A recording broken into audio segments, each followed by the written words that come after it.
Shalom teman-teman, saat ini saya ingin membagikan ayat firman Tuhan untuk menguatkan kita semua yang terambil dalam Mazmur pasal yang pertama ayat yang ketiga berkata demikian.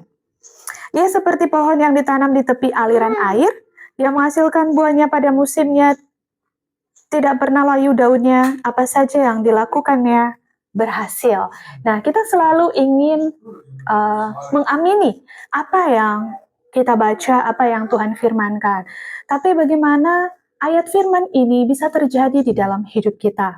Nah, kita harus bisa melakukan ayat yang pertama yang berkata, berbahagialah orang yang tidak berjalan menurut ajakan orang fasik, yang tidak berdiri di jalan orang berdosa, dan yang tidak duduk di komplotan pencemooh.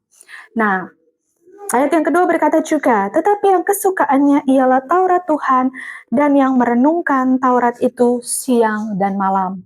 Saat ini kita harus memilih dan memilah teman-teman yang dekat dengan kita. Bukan berarti kita menjadi orang yang sombong dan angkuh, tidak teman-teman. Tapi kita harus memilih siapa orang yang bisa membawa kita dekat dengan Tuhan dan membawa kita untuk hidup takut akan Tuhan.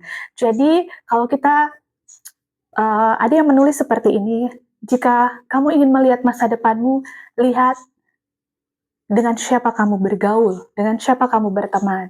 Nah, firman Tuhan berkata juga, berbahagialah orang yang tidak berjalan menurut ajakan orang fasik, yang tidak berdiri di jalan orang berdosa, dan yang tidak duduk di komplotan pencemooh. Jadi jangan bergaul dengan orang-orang yang seperti ini.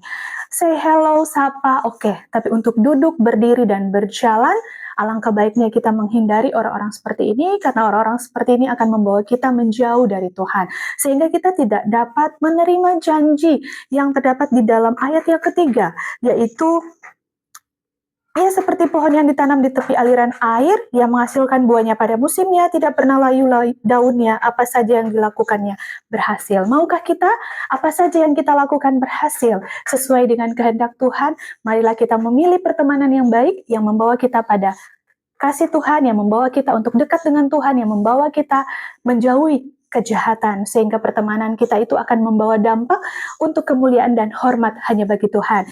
Sekian firman Tuhan pada pagi hari ini, kita bertemu di video selanjutnya. Shalom, God bless you.